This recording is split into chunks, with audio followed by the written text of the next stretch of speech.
Welcome back, everyone. Welcome to Phil's Recap and Review. This is the stream that was promised, part 6. And I am here today with two very special guests to continue along this stream crawl. All together, thank you to Tony Teflon for putting this whole thing together. This is the last stop, the final stop along the way, the most close you are in this god-fucking thing until Game of Thrones Season 7 is about to start. So here we all together. I am with two good friends here. Hey, this is Chris and James from SmokeScreen. How are you guys doing tonight? You guys hear me? I think we're good friends here. Hey, this is Chris and James from SmokeScreen. How are you guys doing tonight? Oh, it's interesting. I'm hearing myself on repeat. I don't want. Yeah, let me try to correct this issue. This is probably on my end. I'm probably. I think we're good friends here. So everybody, if you've been joining along the way, thank you so much for joining all of us along these stops. You can jump on that link. Really cool to talk to all of you guys. And thank you for stopping in and everywhere and subscribing and joining the fun. You guys have all been amazing today, and we're really psyched to have Chris and James here. And what you're seeing, too, is on-the-job training. You're seeing in a couple of the stops, there's some technical difficulties. We're all trying to figure out, we all speak a different language, and we're trying to find a easy way to communicate here. So bear with us for a second here while we figure out what's going on. Okay, I think we got it there, Phil. Sorry about that. I completely just took my headphones off, and I think James is going to hop on a separate thing here. So cool. Can you hear me now? I think everything's good. Yeah, just send him the link so he can jump in and everything like that. Yeah. So we're not alone, though, guys. We have with us some awesome people. We have, and I see so many folks in the corner of my side eye, the live motherfucking chat is here, and they're super excited to be here. We got Q, Bill, Sam, Game of Thrones with Marie, Manu, Lord, Riddle, Jake, Lex, Manu, Rob, CJ, Lord of the Last Heart. So many good people joining us today to talk about Game of Thrones Season 7 as it's about to start. So we have a lot of questions that people have sent me, and we're also going to be taking your questions live in the live chat. We also have a voicemail line that you can call in and leave a voicemail at 781-990-8509, or you can call in live and talk to us. We'll see how the fuck that works at 657-383-0370. You'll go in a little caller queue, and then we'll see, and we can take your calls and stuff. So don't be afraid. Come on in and join us. We're going to be going here until around 6 o'clock, and then we're going to probably be joined by a few other friends from the stream that was promised and talk and do that drawing of the sword. And I'm going to get mine over with right now. It's Longclaw. My sword is Longclaw. And so here we go. It's flying by. So Chris, you and me have been talking. All right. It's funny. I sent Chris a message about, I think like 2 weeks ago or something, to ask him to do a podcast together, to be on a feedback. And he was we weren't sure if the timing was going to work out. We said we might do something after the season, but then the world just manifested itself, Chris. Yep, absolutely. That was crazy. We were talking about, I'm going to jump on. It's going to be, we were talking about on the last stream with Tony, how, these seasons are awesome, but they're also fucking hectic for YouTubers. So it was one of those things where it just worked out. He was like, let's do this whole stream that was promised. So it was awesome. Worked out. And I feel like I'm on a real radio show here. We got a call-in number. Yeah, that's awesome. You were also talking about this in the last stream with Tony, and I agree. Someone was asking, what's your watching experience watching the show, and are you having a party? I think you asked Tony if he was having a party. I feel the same way. It's when I watch the show. In fact, my wife isn't here tonight. She made plans to leave because she doesn't want to watch the episode with me because I'm fucking horrible to watch the episode. Don't ask me questions. I'm taking notes. That's right. Yeah, I have to watch it twice. I have to watch it the first time and I'll do I'll throw a few reactions in my review videos, so I'll actually film it. But I don't use a lot of that.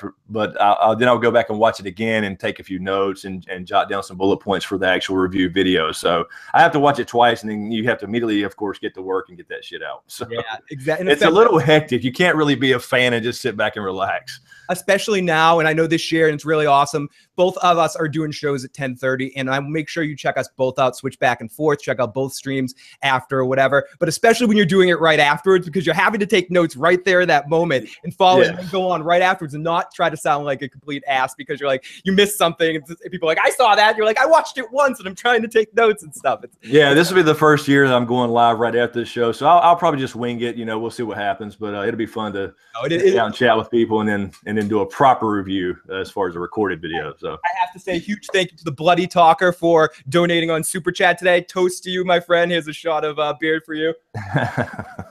Thank you so much. And yeah, I've got a couple questions that were sent in by a couple of texts I had. And I'll start off with these questions, and then we'll see if we get any calls or any voicemails. The first one, and I'm curious what you think about this. Who would you be most surprised this season to see die? Which character would you be most surprised to see? I don't know. Maybe a Stark. Tony was talking about this a little bit in the last stream. I think they or I think with Rawrist on the third one, I believe. I've had this thing like I'm debating on whether another Stark needs to go this season or not, and if so, who would that be? And I could almost make a case for anybody, Sansa, Arya, or Bran for them. Maybe not Bran necessarily, probably because I think he's got more to do with the end game. But I don't know. I could see. I would be surprised to see Sansa go if I would pick her because they're finally. I think they're finally getting her to. Oh, I'm hearing some feedback there. I just muted James for now until he gets set up. Oh, okay. All right. Yeah. So she's finally coming around to be Darth Sansa. So I don't want to see that go to waste. I want to see that pay off. All right. Absolutely, I agree. I would be surprised to see a Stark go, but I think ultimately the character I'd be most surprised to see go, if you just pick one out of the whole group, would probably be Tyrion. It's hard for me to believe that Tyrion isn't going to make it to the end of the series because of how much George is in love with the character, because of just a lot of different reasons. I don't see Tyrion going. Yeah, I can't see him. We've said the same exact thing before. Yeah. He can't go anywhere. He's pretty safe, I think. Well, we think so. Therefore, it would be a surprise. Yeah.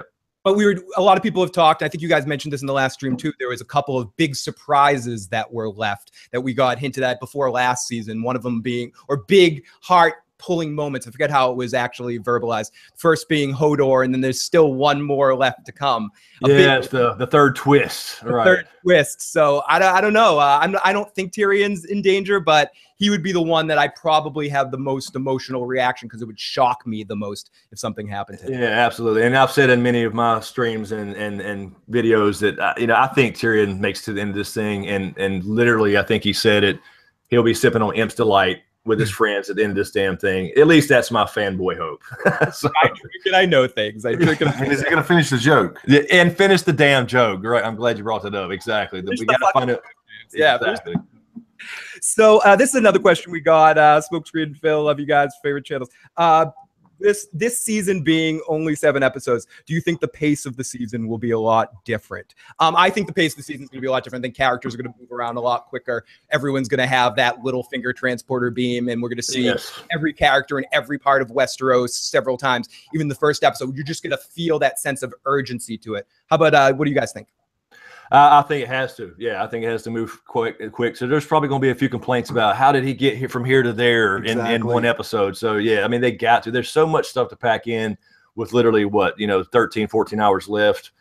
So, yeah, it's going to move quick. And that's what I was saying last week, last stream. I'm like, let's not do recaps. Let's just jump right in, and just get to it. We don't need to see a 10.5 episode or season 6.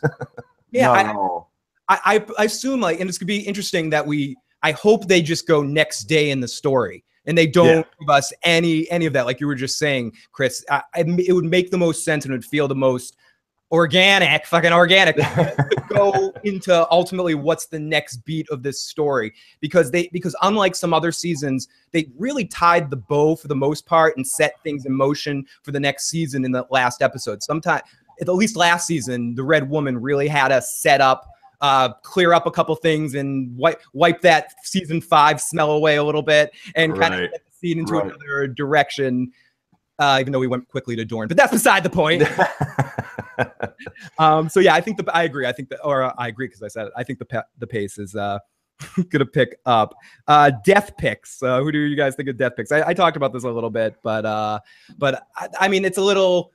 there's a lot of obvious ones. I don't know. Let me stall and ride the fence for a while. Do you guys have any death picks? Yeah, I think, you know, we're going to have to lose Tormund, maybe a Grey Worm. I mean, Theon. I can see Grey Worm. I'm on the fence about Theon. I think he needs to complete that redemption arc. You know, maybe with Yara. I'm hoping Yara survives. Maybe he has something to do with that. I'm not sure. But yeah, they gotta get rid of a few people. I'm glad you brought Theon up, and I like the way you put it. He really has to finish the redemption side, right? And then he is expendable, unfortunately. But he needs to redeem himself a little bit more. Do you think that's completely possible? Do you think he can ever reach that point, or is he always going to be a fucking reek? Yeah, that's true. But I you know, maybe it's just again, you know, the fanboy in me. You know, you could see one last heroic thing to really kind of turn, like, you know, Jon. He's going to meet Jon. Jon's going to whip his ass. Oh yeah. You know, so it's something that makes him at least gain a little respect back. To me, would be about as complete as you can get for him. Exactly. I know he's definitely going to meet. Say I'm sorry to the Starks. Yeah. Just so everyone's aware that he knows how he feels. I wonder if Bran is going to. I don't want to bring other stuff into this, but I wonder if Bran is going to have anything to do with that, though, and somehow can get inside Theon in a way and feel that he really feels bad. I also wonder, just Bran is such an interesting factor coming back into the story. As much as Arya and Bran, they're such wild cards. You just add them into the game, and they're just it's no telling how they're going to affect the main narrative. And especially with Bran, I was talking about this in the video that we did on Talking Thrones in the Arya section, that Bran, the whole thing about Nymeria, if Bran and Arya actually meet for 2 seconds, Nymeria is found in, there's no reason why he can't be like, Bran, oh, you have the power of the three-eyed raven now? Could you tell me where the fucking Nymeria is? Oh, okay. Exactly. Exactly. The whole Bran thing, it changes everything. And that's why I don't want them to overdo the Bran thing where everything's Bran. There's so many time loops. I don't want them to overdo it. A few well-placed ones, I've said many times, would be great. Right. But yeah, they could go anywhere with that. Now, this is a question from Lava Dog in the chat. Please, if you're in the live motherfucking chat and you have a question, just Q&A it. Or if anyone wants to message me privately, you can email me at igotissuesman@gmail.com. Or if you're a member of our Discord group, you can pop in there and send me a private message. But will someone else ride a dragon in season 7 or warg one? What do you guys think? I'm not sure about the warging thing. I know, you know, a lot of people think Bran's going to fly again. I tend to think that was flying through time, or maybe even multiple ravens or whatever, like we saw in the trailer for that matter. I like that. But I don't know. That seems to fit Jon better as far as his, you know, to me, it's like, why be a Targaryen if you can't affect, you know what I mean? So, but then again, in the show, he's not a warg. They could introduce that late perhaps or something. I don't know. But I think that would fit Jon more as far as the warg and the dragon thing. I agree. I don't know. I would see Bran riding one before warging one, and I don't think either is going to happen. Yeah, I don't think either. I don't either. I mean, I think that we will see eventually Jon ride a dragon. I can see that in my fucking mind. I would like to believe, and I know my co-host Joe really believes in the Tyrion Targaryen thing, and really deeply believes that Tyrion. Speaking of Tyrion, right on point, Tyrion Jr. Landstar, who donated on Super Chat. Lots of love, Tyrion. Toast to you, my friend. Awesome. Yeah, I'm not 100% there yet with Tyrion Targaryen either. I think it makes, if there's going to be a secret Targaryen, another one, it's poetic to be Jaime and Cersei, and the timeline fits better. That this whole time Tywin has been after this guy who's his actual trueborn son. Right. His theory revolves around Targaryens killing their mothers during birth, and that Tyrion just killing his mother was the final sign that he needed to know that, just for you, Joe Dirty Locks, I'm trying to verbalize your theory with as much non-disdain as possible.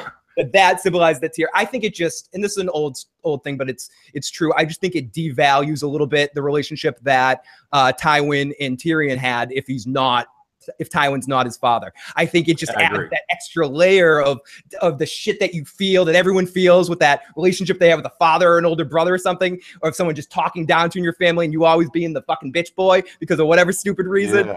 And I think it guts that a little bit. And by I agree. a Targaryen, I just rather him be dragon friendly. Secrets of the Citadel, $2. Thank you so much for the super chat donation. Lots of love. But I just would rather him.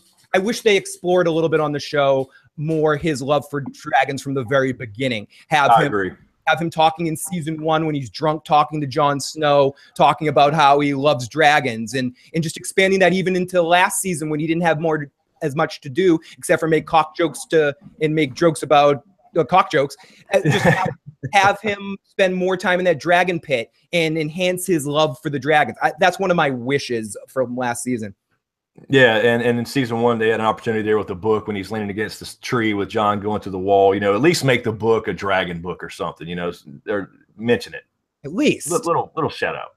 Yeah, a little bit. So we got a couple of text messages here. Question and answer: Can Daenerys be a Dane? Daenerys equals Dane plus Aerys, Aerys plus Ashara. If not the show, maybe in the books. Explain the red door and the little girl with the yellow hair playing Water Gardens. Chris, that one's for you, buddy. Oh no, I was thinking the same thing for you. I don't think so. I think in my opinion, the Danes are not that they're not a cool house. Obviously, Sir Arthur Dane and the Sword of the Morning Dawn. I just don't think they're that big of a deal in this story as people will make them out to be. I think that was that was more of Ned's backstory with Ashara as opposed to, some secret mother. Ned had to, he was the second son. He wasn't going to be Lord of Winterfell. Once Brandon died in King's Landing, he had to go down. He had now to step up and marry somebody else out of duty. Right. And I think Ashara Dane was his love story before that happened. Yeah. Yes. Do you guys think that George R. R. Martin has really finished the Winds of Winter and is holding on to it until the series ends, and he's actually working on spring right now? What do you guys think about that one? This last little. Finished. You think he's finished? Yeah. We had this little. It was kind of wishful thinking, probably, but they were both done. And he's just been trolling us. But this last little tweet or whatever he put out on his blog where he put the Valyria out there. What the hell was that? I think basically Winds is done at least. Maybe just, it's got to be sent to be published and all that. Which takes 6 or 7 months or something. I tend to agree with you on that. I think Winds is done and he's taking his sweet old time because he can, and he's working on spring here and there and has all these other projects he's working on as well. We have another question about it was yada yada yada. Jon is a zombie. Yada yada yada. Something about that. I was listening to you on one of your live streams or in a video. I forget what it was that I was listening, and you also in the stream that was promised talking to Tony. I tend to agree a little bit. He was talking about Beric, and my whole question with if these people are wights. Tony was saying the main representation of a wight is it has to be someone that's dead that's brought back. Wouldn't it also be being controlled by somebody? Right. Force, whether it be the Night's King, whether it be the Three-Eyed Raven, whether it be whoever has that kind of power. That's my question. If Jon is not really alive, or Beric isn't alive in the sense that, or in the way of calling them wights or fire wights, whatever, are they being controlled by the Red God? Is that the consciousness, like the Borg Queen laying down their? Sorry for Star Trekking it, but like the Borg Queen. No, I got you. Yeah. Minions. What do you guys think about that? Yeah, I mean, I think I would have to see that actual, I'd like to see a video of that interview and see the context there and voice inflection and stuff. Exactly. Specifically facial expressions. Yeah, exactly. He was talking about Beric specifically, maybe a book thing, but yeah, I mean, the thing is, Beric for that matter, still has his own consciousness and he has his own free will. That's my thing. So, I mean, is somebody controlling everybody? I don't buy that necessarily. And like I was saying before about the physical things. Why did we see, for example, in the show, Jon come back and take a big breath if he's just like Beric and has no beating heart? You know what I mean? And the only person controlling all of them is George R. R. Martin, he's like Freddie. Got Philip in Nightmare on Elm Street 3 to walk out the fucking window and go. Yes, exactly. Boy, did that interview not turn the world on upside down? Yeah, I mean, it did. Funny how it was released. Yes. Right before the season starts. He loves fucking with them, whether it's a friendly thing or not. But because of the Lady Stoneheart thing, that turned a little hair on George's ass about them not including him. And he wants to undermine them any way he can in a subtle, fun way. in just like kind of like a fun trolling way. They're on his list now. It's like you've made the list now. Right. So That's a cool way to look at it. I'm gonna say a couple of things to the super chats. Timo, the best in the live chat. Manro Geek, Manro Geek. They're all gonna die, and Sir Pounce will rule the Seven Kingdoms. Have to also thank who else? Game of Thrones with Marie again. Thank you to everyone that is donating in super chat. It means so much to us, so much to us here, and all of us that you guys are supporting us like this on the stream that was promised. Again, more love to Tony Teflon for putting this together. What a great idea. Question is Arya the Valancourt taking on Jaime's faith and killing Cersei before it's over? No, Jaime's gonna do it this fucking season. He's gonna ball up and he's gonna fucking kill her this season. That's my big stupid tinfoil bullshit. Is that Jaime's gonna, because I don't see how either that or in episode 1 or 2 of the 6 episodes of next season. Cersei, I don't think has too much to play in the endgame personally. Right. So I think Jaime has more to do with that. So I'm hoping Jaime chokes her fucking ass out at the end of the season. Yeah, I hope so. It's got to be Jaime. It fits so perfectly. You know, the whole time she thinks it's Tyrion. She's living by this prophecy, you know, all this stuff. And right there, Jaime's there the whole time. And she would never suspect that. So it makes complete sense. It's got to be Jaime. Yep. I think Arya gets, I don't know. She gets talked back to going home and stuff. So I don't know. I agree that she ends up going back home. And I think Jaime thing just makes more sense. And some people that have asked me, but they didn't include that part of the Maggie the Frog prophecy in the show. That's true. I think they didn't do that to surprise the audience. Yes. I think it was an on-purpose decision on the show. And I think actually a good one from a television standpoint. I agree. Visually, you would have saw that in his face and you would have understood, like, if you heard that prophecy and then you saw the, like last year, the look he gave her when he, you know, she took the throne. So, yeah, I think that would have given it away. I agree. So let's get to a couple. But that's really neat how you said how all this time she's thought it was Tyrion. And then to go back to what you were talking about earlier with Tywin, how all this time, you know, it's you know, poor Tyrion. Exactly. You know what I'm saying? Yeah. A broken man. Where do whores go? And again, to go to that point, James, that's why it even is fucking better with Tyrion being a Lannister, a true Lannister. Absolutely. And more so in that family and getting abused like that by his sister and everything in Tywin and not you know, not really being a Targaryen. It's just I think that's a cop out to it to a certain extent. He's such a great character. Now, or is the show not going to do the Valancourt? Will Arya get through her list of names was the second part of that question. I think the show will do the Valancourt. And I think Arya does, for the most part, get through her list, except for some that she might turn her mind on, depending on what you think about the Hound situation. I don't think she kills the Hound. But I do think I do think most of the people on her list die, whether it's by her hand or not. Yeah, I think we basically got that confirmation last year with the waif beating him out over the Hound's off the list. Now, this is an important text. Daenerys may with the Iron Throne with Marcella Baratheon back from a fake death to distract. This is an important text. Daenerys may win the Iron Throne with Marcella Baratheon back from a fake death to distract Cersei Lannister. Holy shit! We're breaking it down. Unbelievable. Yeah, that's a new one. Yeah, I've never heard that one, and I'm gonna area code 757. You win the award. Let me show you what kind of award you win right here. You win where? Fuck it. This one right here. Play this. You win this award. Listening to talkers makes me thirsty. More words come pouring out your cunt mouth. I'm gonna have to eat every fucking chicken in this room. Yeah. Awesome, Terry. Keep them coming. We love hearing the crazier, the better. We got Big Kev, who's out playing some poker in the World Series of Poker. Just busted from the World Series main event, day 3. I can't watch it, but much love to all of you guys. We're just talking about that. We had a buddy that just got busted, man. He finished 791st. Oh, that's so fucking so close, so close. And someone's like 791st. It is so close when there's like 3,000 people that enter the fucking thing.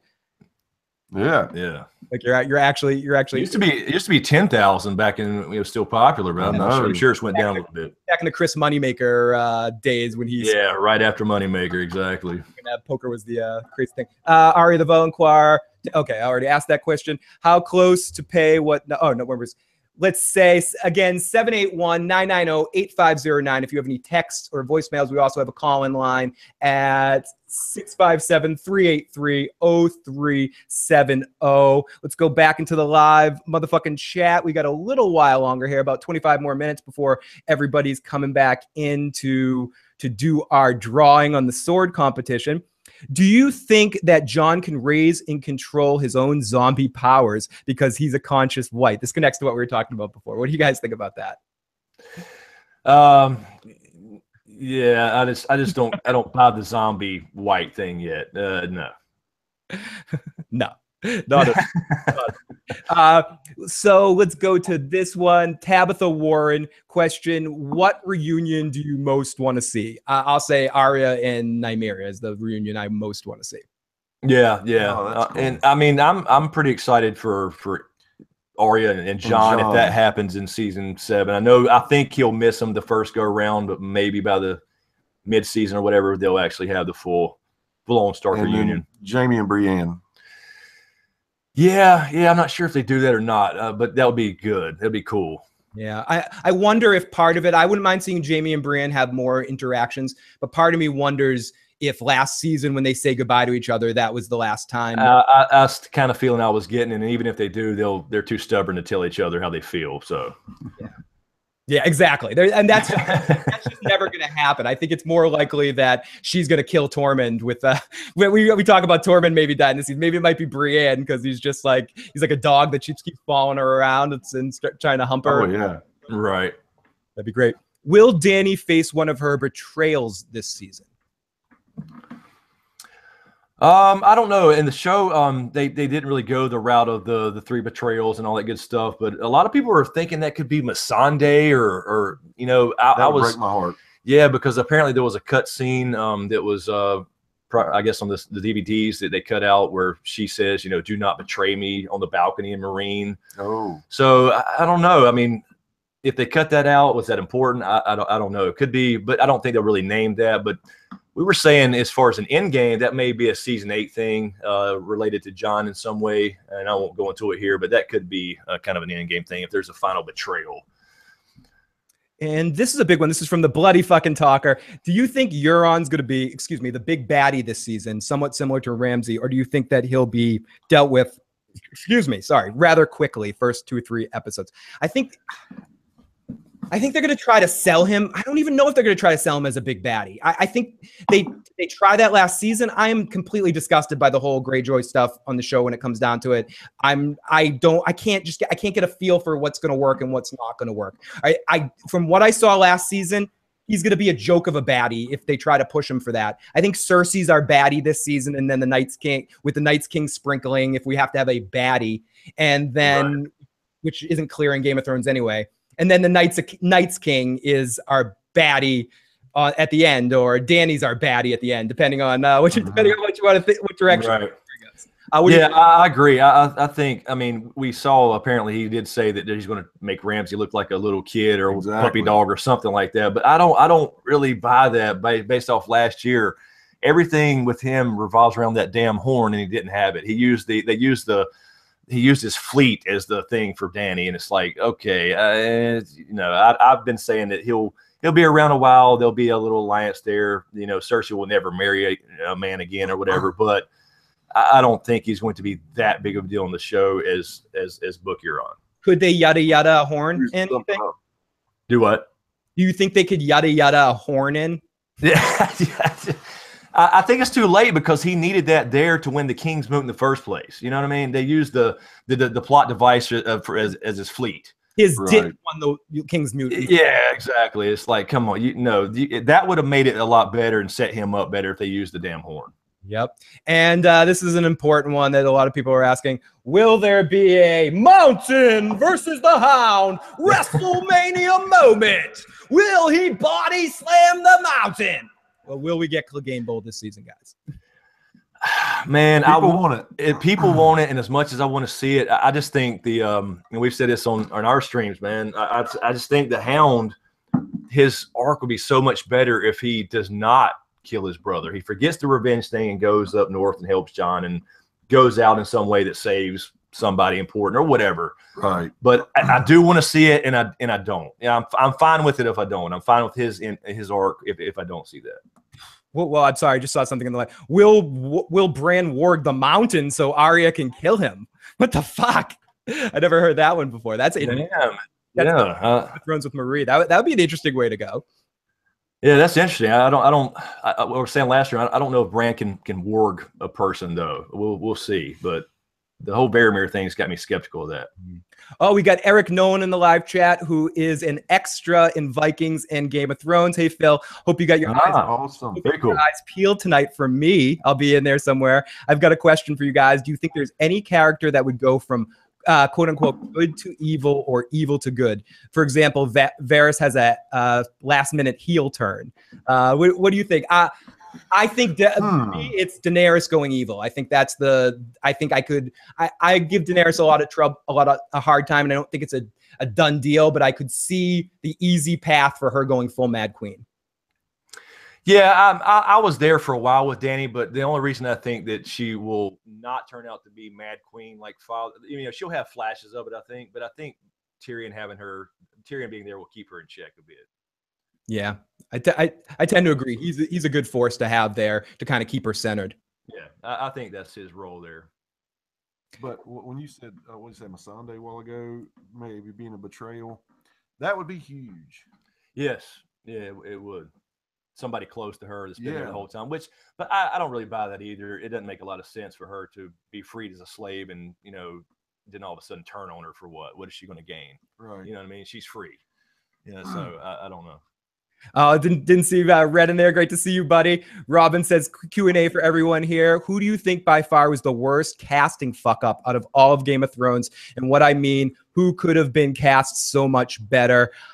Fuck. I mean, can I just say Dorne in general was fucked up with the Sand Snakes casting, but I don't know if it was the casting more than the writing or the directing. But for casting, I don't know. What do you guys think about that? Let me think about it for a second. Yeah, I don't really have a problem with anybody in particular. Everybody looks different in the books. They're described different in the books and the show. So I don't have a problem with it. I would agree. The whole Dorne thing, it was just, what's the point? I wanted to see at least Dorne Martell stick around and see his shenanigans a little bit.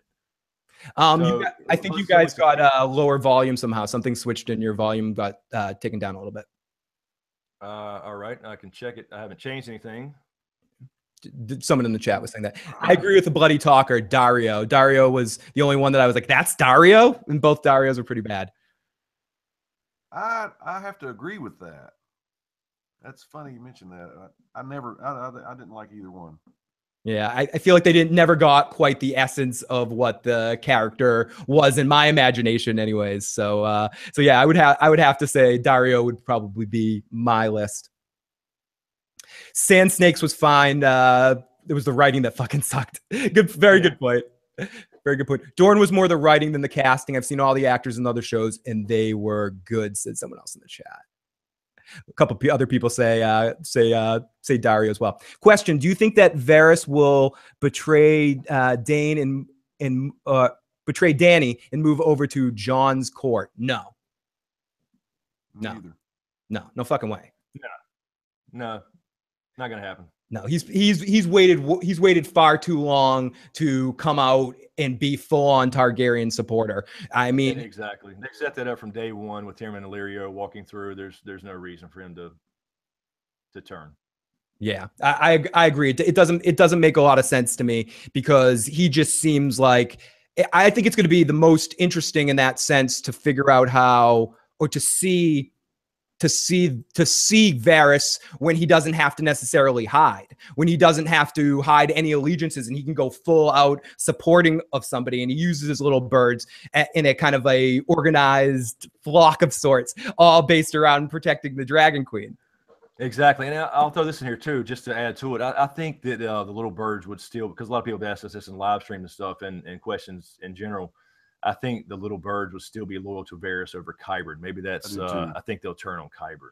Yeah, I don't see why they wouldn't, and I don't see why Varys just wouldn't find. I talked about this in some other stream. Why Varys wouldn't just find himself at some point in the season back in King's Landing too, hiding in the tunnels and stuff. He knows that area so well. He could spend a whole lifetime in King's Landing without anyone actually knowing he was there. Exactly. Good point. He's a fucking, he's a crazy motherfucker like that. So let's go over. Let's see if we have any more voicemails or texts as we're starting to get towards the end of this stream that was promised. And then we're going to be joined by most of the other people. I think at least a few of the other people that were on before. And we're going to do the drawing and the spins to see who wins the prizes, if everyone's been paying attention and keeping their swords together, keeping their swords in their pants in preparation for this fucking episode tonight. So let's go through the chat and see if we have any more question. Tabitha asks, this was not who dies this season, who, if anyone, dies tonight? Do we get a death in the first episode? Oh, wow. I'm gonna guess more Phrase. I think Arya may be responsible for getting Edmure released there. So Cool. I think we'll see some Arya action. Yeah. Right off the bat. As for main characters, I don't see, but I could see some side characters going. Oh, sorry, James. How about you? Do you think anyone will die tonight? I'm with you. I don't think any main characters will go. Yeah, I don't think so. Maybe some fringe players, or like Chris is saying, just some random Phrase or something. Yeah, yeah, fucking Phrase. Yeah, Phrase dying doesn't really. They're not humans. fuck the Phrase. So do we see the death of House Frey tonight completely? Do you think we see Arya cleaning the deck tonight, so to speak? I don't see why not, man. I mean, we saw the Boltons are gone, long gone, and fuck them. So that's the way I look at the Phrase. Someone says Yara tonight. Yara might die. This is what I wanted to say when you guys were talking about the Theon arc. I think, unfortunately, Theon's arc might not even be redemption. It might just be a hit you. And I think once he feels comfortable and sort of gets into a decent place, and every time he starts to feel comfortable, shit's going to fall out for him, because when people are in bad trajectories, that stuff perpetuates. And I think with Theon, Yara is going to, I do think, could see Yara dying this season or separating from him and him being put in another horrible situation with no one left to protect him again. But I do see him surviving to the end. I think Theon is. Oh no, I do. Well, what do you guys think? When do you think Theon goes this season? My thing with Theon is, he's dealing with all this stuff. He's crushed, devastated emotionally. I'm sure suicide's crossed his mind so many times. Mm-hmm. But I think to seal the deal and fulfill his redemption arc, it's going to be suicide by sacrifice. He's going to do something great and die on purpose. Do you know what would be awesome if happened instead? He tried to do something great, but instead did something horrible and ended up maimed but not dead. Sitting there like, I can't even kill myself. Poor fucking Theon, man. Alfie Allen would act the fuck out of that. You're damn right. I said that many times. Somebody asked us on a stream the other week who's the best actor. That Alfie Allen by far, man. Yeah. He's played at least 6 different people in that one damn character. I agree. Yeah, he's the one that sneaks up on you too, because at the beginning you're just like this little turd, and it sneaks up, and then by the end, last season with those decisions and everything, having to deal with the consequences of betraying Ramsay and being Reek and playing the different person, I think even in its weaknesses and not always, I think his performance is always kick ass. He always brings it home, and he is definitely one of the most consistent, awesome performers. I think that's why I think he's going to be on the show till the end of the series. I think he'll die by the end, but they'll keep him on the show as much as possible because the actor brings so much to the table. But maybe they don't make decisions that way. But it's an HBO show after all. What was that about? Alfie Aston, Beck's actor, maybe Charles Dance. Totally Alfie Allen, masterful actor. Evie says, question, guys, why are people in this universe so blind to who Jon is? Ned comes back from the war with a mystery baby and no one bats an eye. Cersei gets a bastard and everyone loses their mind. All right. It seemed like it needed to end like that. So why are people in this universe so blind to who Jon is? Are they? Littlefinger knows. Littlefinger hints at it all the time. I think there's probably a sense within it that we've seen things so much from the Ned Robert perspective, and that's the way we started this story from the television show standpoint, and hearing that narrative, that I think it becomes just fucking believable. And people hear that. If Ned says it, as honorable as he is, people are going to believe it. Yep. Exactly. They're going to believe what Ned says because he's honorable Ned Stark, and he doesn't bullshit. He doesn't lie. He doesn't do this. So they're just going to take his word for it. But when it comes down to it, it's just haven't given people many opportunities to know that. So I think that's why people don't talk about it. But there are some people here and there that do know, or at least probably speculate, because we don't hear things from Ned or Robert's perspective. Someone like Littlefinger or someone else, Walter Frey, or anyone in the Riverlands, they could all be talks. No, he didn't steal that woman. He loved that woman. You know, there could be that talk everywhere. And I do think Littlefinger, you know, we basically saw that in season 5 with the Sansa scene. He does know that probably it was a love story versus kidnapping and rape. So I don't know if he knows the offspring, exactly who Jon is, that type of thing, but he definitely knows something's up. Tabitha asks, what would be the most cringy hookup? What would be the most cringy hookup? For me, it's Melisandre and Grey Worm. Don't waste my screen time on that shit. That was my default answer. Yeah, that's going to be awkward. I just don't want to see it.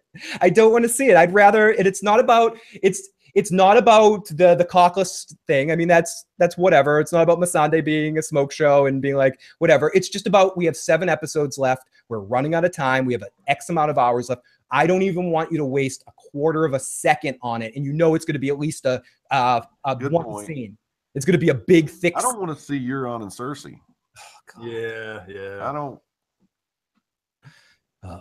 We've got a voicemail. Oh, let's listen to our voicemail before we're running out of time here. But let's listen to the bloody talker and see what he has to say.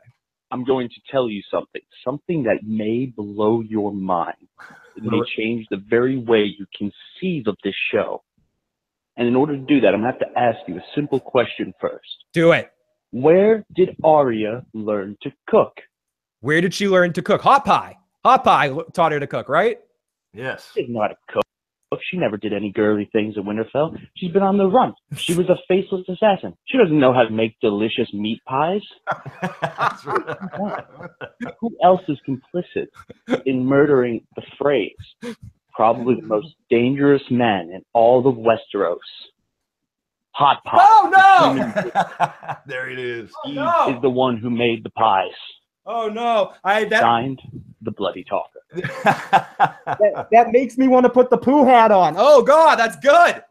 That's good. Yes. Hot She's stopping and got hot pie. He's been there the whole fucking time. Wow. Hot pie is really Azor Ahai. Is that where we're going with this? Yeah, absolutely. And a Targaryen. He is. He is a Targaryen. He's the third dragon rider. Oh, probably. That's crazy. Hot fucking pie. It's fucking up. A great call, bloody talker. Thank you so much. That was a good call. Fucking amazing, buddy. Good stuff.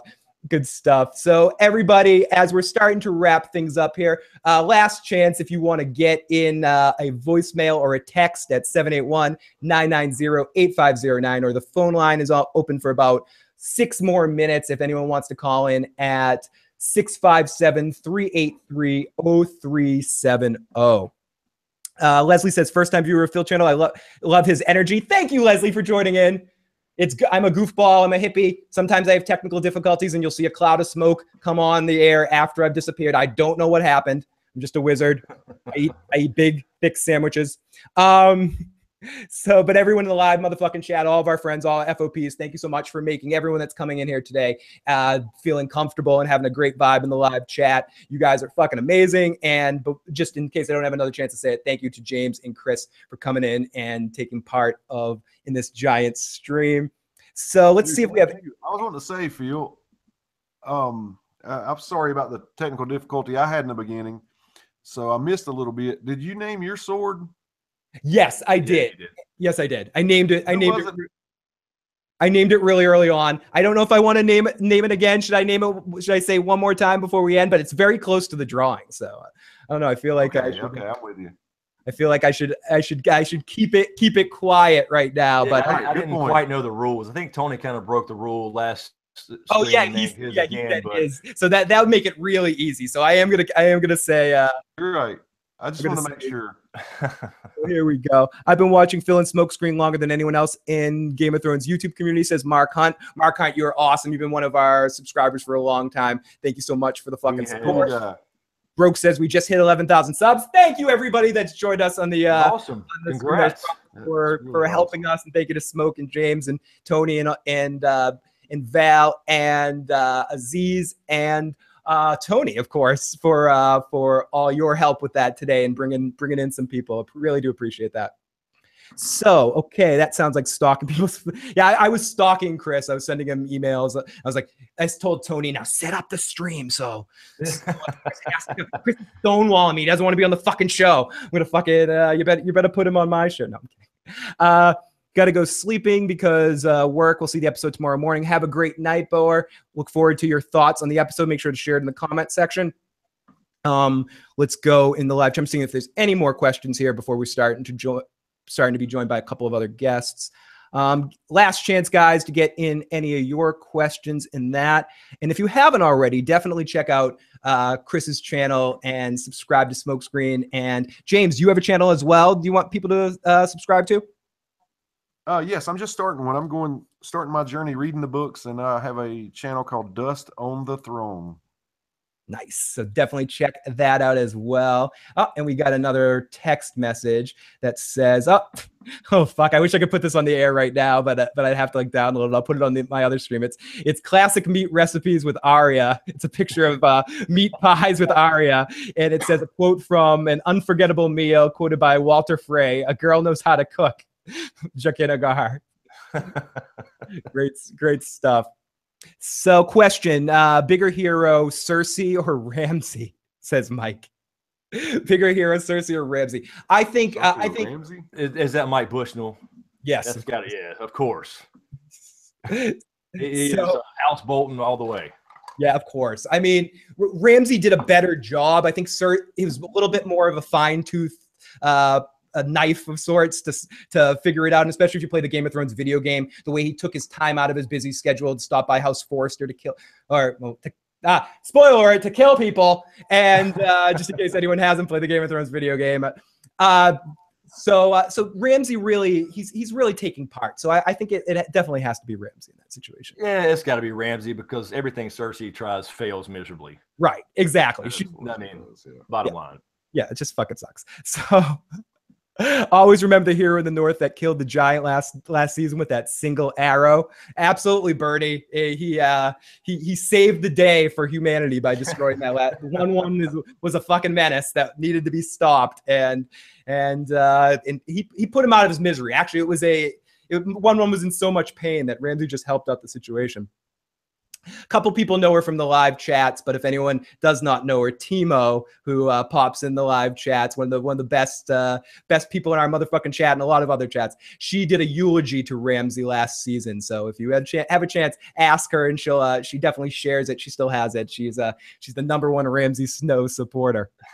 We got Marcus says Cersei's a dumb idiot. Game of Thrones with Marie asks, will the little birds kill Varys? No. What do you guys think? No. I think that could be Qyburn, actually. They may kind of take something from the books there that Varys had done before Aegon came over, and that may be Qyburn. Yeah, I see it going. I don't see the little birds ever betraying Varys. He knows how to feed them well. Exactly. And he would never. The key to the kingdom is sugared plums. Yep. It is. Justin Thomas says, I don't like things that are different, so I'm so glad that they got rid of that atrocity. Well, I don't know what that's in reference to. I know it won't happen, but I love to see Varys have something to do with the Littlefinger's death.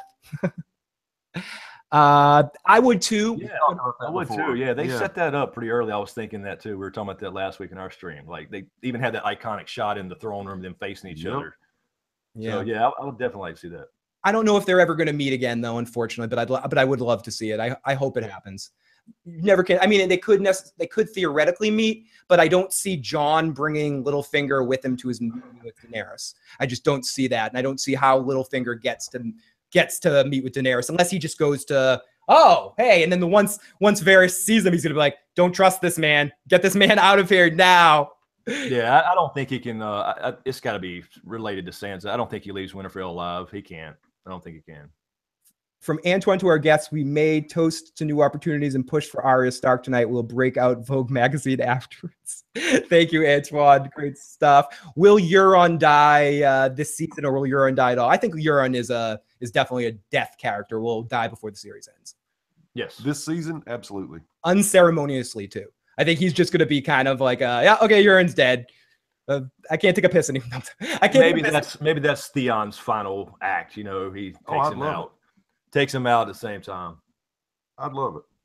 Nice. Littlefinger is going down this season, says Tabitha. $100. Wonder how much that engagement cost. He teleported from Marine to Sunspear, back to Marine in less than one episode. That guy has powers. Fucking A. This stream took forever to say. I'm sorry about that extra crispy. I was having some technical difficulties on my end and started a little bit later. Who got the better game, Varys or Littlefinger? I think the game is still up in the air. I think we're gonna gotta wait to see who's the last man standing. But I think ultimately Varys has the better game because he kind of brings people in to a certain extent when he believes in you, where Littlefinger's seems to always be in opposition. I think when Varys makes an alliance with you, it's true. He's not going to betray Ilario. I don't think he'll truly, in the sense, some would say he did on King's Landing, but I think he did what was best unless it means his survival. He's not going to betray you if he's on your side. So yeah, and he's got the information. And they kind of said that in the first episode or season with the cat's paw dagger. You know, when Littlefinger said, "Oh, something I know that you don't," so that kind of hinted that Varys is the more powerful information broker. Yeah, but like we talked about before, I always appreciate the fact that, you know, Littlefinger does it face to face, where Varys is kind of in the shadows. Yeah, no, fair enough. Littlefinger does. I think Littlefinger likes the reward of "I fucked you over." Like, if they're all poker players, Littlefinger's more likely to show his bluff afterwards and smile at you and go, "Good analogy." Yeah, right. Where Varys just goes and just puts the hand in the disc deck and goes, "Sorry, motherfucker," you know, and knows that he got the best of you. So it's it's a good way of looking at both sides of an awesome coin. I don't. If they are to kill Littlefinger this season, and because a lot of people are saying that they think Littlefinger's going to die this season, I think the only way he dies is if they write his character kind of stupid. Because if he really thinks he can set up discontent between the Starks and kind of goes down that road, I think it's like pissing into the wind. I think what are you trying to do in that situation? I think Sansa will play with it and toy with it to a certain extent, but I think personally, even though I'm not the biggest Sansa fan in the world, I don't see her ultimately betraying House Stark when it comes down to it, or betraying Jon, or betraying Arya, or betraying Bran. At least that's from my perspective. Do you guys have any thoughts on that? No, I agree. I think they'll toy with that idea. We saw the look and everything, but ultimately she's got to be the one responsible for playing him in the end and upping her game. Yep. I honestly don't see it necessarily going any other way.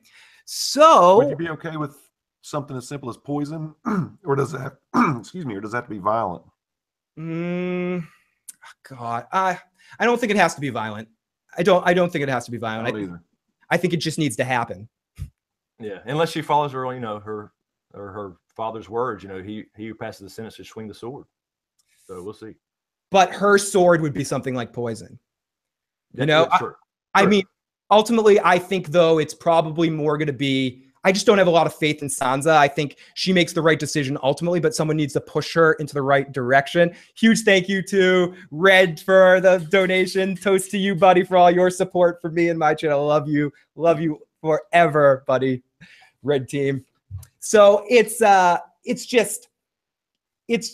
so to put a fucking tie on it all. No, I think Sansa might ultimately use that as her sword. Her sword is poison, is manipulation, is getting Littlefinger, toying with him, making him think that she's going with him, and at the last minute being like, "You really thought I would ever go with you? And hey, welcome to some death. You know, welcome to some death. I poisoned you." I hope we finally see it.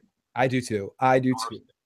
So everybody, I think I just shared it again in the group. So I think we're going to start to be joined by everybody else, and I'm going to have everybody come in here, or a lot of the people. I have to say one more time, thanks to Smoke and thanks to everyone, and James for coming in here today and being on the live stream. It really means a lot to me to have all you guys on the channel. Anybody, I'm one of those people that I just love everybody, and I want to just like hug and touch, and but sometimes inappropriately, but not completely inappropriately. I want to hug and touch everybody. So I appreciate you guys all coming in here, and this was a really good time. And thank you one more time to Tony for putting this all together. So what we're gonna do now is, once Tony gets in here, we're gonna spin the fucking wheel, and we're gonna take what are we gonna take? The first 3 winners in the live chat. I don't know if anyone has the chat open. I do too. The first 3 winners of the sword competition. So does yeah. I guess we're gonna take the first 3 entrants. So let's see who fucking wins here. Let's see. We got. Be honest, people in my live mods. Tell me who the first 3 to win are. I trust you guys. Sam, you go to fucking law school. You're the fucking lawyer here. We're going to your keen eyes. So we are joined here by Val from Because Geek, Rawrist, Aziz from History of Westeros, Smoke is here. I don't see Tony yet, but I'm sure he'll be popping in at some point soon. I know Tony's doing a live stream at 7, so he's probably trying to rest and relax a little bit before his stream. Oh, there's Tony popping on in now. Of the devil. Okay. Am I up in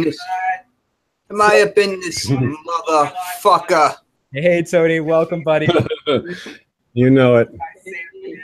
So here we go. We got everybody here right now, and let's get into the live chat and see who our 3 winners are. We got people in the who are these people? Who are winning? Dragonhorn, Wailing Well. Let's scroll up and see. Let's see if I can see as well. See, Rich Shatwell. You said it. Wait a second. Let me see this shit. Let's see. Yeah. All right, I'm back up in this motherfucker. Did we announce the prizes, Phil? Did you? Okay, no, we have not announced the prizes yet. Announce My Little Pony. Okay, we put a bunch of things. Basically, when you win, if you get picked, we have a lot of different things. We have prize 1, we have prize 2, and we have prize 3. There's double prize 1, prize 2. Each one of those spots has 2 spots on the wheel, so you have 2 chances to win one of the 3 big prizes. Prize number 1 is a dragon's egg. Or no, prize number 1, excuse me, is the Monopoly Westeros set, or the Game of Thrones Monopoly set. Prize number 2 is a dragon egg, and prize number 3 is a map. It's a really awesome map. So we also have some zoinks. If anyone's ever seen the shows, we've got Ross, My Little Pony is going to send you a My Little Pony if you win. We've got ramen noodles, 3-pack of ramen noodles from Tony Teflon. 3-pack. I mean. That means you can feed your baby's mama and your baby's mama if you got to. We're calling that the bowl of brown. I will send you this autographed picture of the Cobra Kai sensei, Martin Cove. Well, hold up. Can I win that? You could. You could get the Martin Cove autographed picture. Sorry, Joe Dirty Locks, who gave me this. This is being included in the prize packages here. We've got, what else do we have here? We have ask a guest to take a shot, and they can say no, but then Tony will take it for that person. Another spin, and I think that's all. I got a drum solo or spin again. If you want to hear a drum solo, I'll do that, or if you want to spin. I just want to say, so this thing, if you win, you win a spin. You don't win the prize. Whatever happens in the wheel. Yep. Okay, so the wheel is here. We have our 3 winners. First 3 winners are Rich Shatwell, great name, Mr. E, and Alex. So Shatwell, my ass is ready. Let's get ready, Shatwell. It's time for me to go full fucking Vanna White here. Actually, she doesn't spin the wheel, but I'm gonna go Vanna White anyway, motherfuckers. Go! There we go. What do you win, Shatwell? Shatner. Shatwell. He's Shatwell. Shatwell. Whammies, no whammies. And he gets another spin. Another spin, Shatwell. Now watch it. Just spin number 2. It keeps landing on another spin. Building the suspense. Do a better for real. For this too. Better camera. Let me get a better camera for the Holy shit, Shatwell. Shatwell, where he is. Shatwell landed on prize number 1. Oh, no shit. The Monopoly. You Shat motherfucking well. So Mr. Shatwell, if you will, either hit Phil or hit Tony Teflon, Teflon TV on Facebook, and let me know your address. And hopefully you live in the goddamn United States. And I will send that right out to you. So Shatwell, congratulations, you won. Now our next spin is for Mr. E. Mr. E is our 3rd winner. I mean, our 2nd winner. I can count. Here we go, Mr. E! Mr. Enigma. Is that a Riddler thing, Mr. E? Fucking big money, big money, big money. Money, no whammies, no whammies, no whammies. Just don't land on prize 1 again. Prize 3, the map. The map. So you're going to want to message Aziz from History of Westeros or myself, and I can connect you with him and send you his your address again. Hopefully you're in the United States. And congratulations, you have won a map. Wow, we're 2 for 2 with the big prizes. Holy shit. Yeah. No whammy.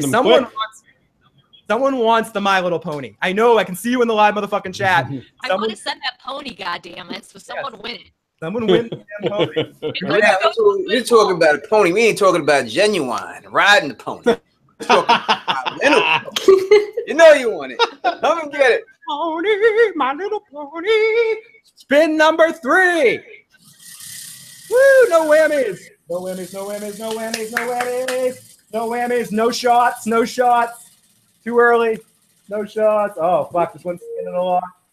This one's not stopping, and it lands on. Oh my God, that was almost prize 2. Okay, that's prize 2 again, so I'm going to spin one more time since prize 2 has already been claimed. That is another. Hey, we didn't have prize 2 claimed. Oh, we didn't have prize 2 claimed. You're right about that. You're right. You're actually. I'm sorry. Three, yeah. Holy shit. That just happened. Wow. I did not know that. Holy shit. Day. Wait, who is that going to? Is that for Dallas? That's for Dallas. So Dallas, please message Val or message me, and I can connect you with Val to get the prize. So that is unfortunately, no one won any of our ramen noodles or My Little Pony or anything. So I get to keep the My Little Pony. You get to. Maybe we should. This is the best day ever. Maybe we should do one more. Can we take a couple more winners? No, I want the pony. Oh no, we can't because the main prizes are gone. So just in case I landed on main prizes. But thank you so much to everyone that joined in the competition. 3 winners. Definitely reach out to the respective people. We'll do more of this kind of stuff in the future, and eventually you may get My Little Pony. Maybe on the podcast that we're doing in a couple of weeks, we can. I'll keep that on the spin wheel so people can try to win the My Little Pony on that feedback show. I'm gonna get a random message one day. Hey, where's my fucking My Little Pony from one of your winners? Exactly. Listen, I want to trade. I never got my pony. Yeah, fuck you. I want my fucking pony. Where is it? So everybody, I just want to say thank you to everyone for joining us here. And why don't we go around and everyone give kind of like one last final thought thing, because I know everyone kind of wants to wrap up their stuff. Tony's got another stream at 7. And I got an hour, baby. So you want to rock for an hour, we could rock. But if you got something, I just want to give everyone that might want to just check in for a second here, that might have like some stuff to do. If anyone wants to dip out, I'll hate you. We'll curse you once you leave. We'll be like, fuck that person leaving. Oh, I love it when people curse at me and say shit behind my back. So I'll go first.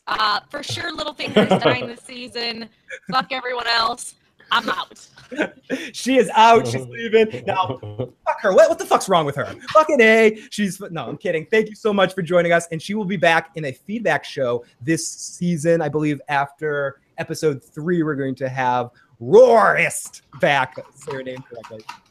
On the feedback show, so it'll be awesome to have her back. How about you, Aziz? What are some of your final thoughts for this season of or before we get into the episode this year?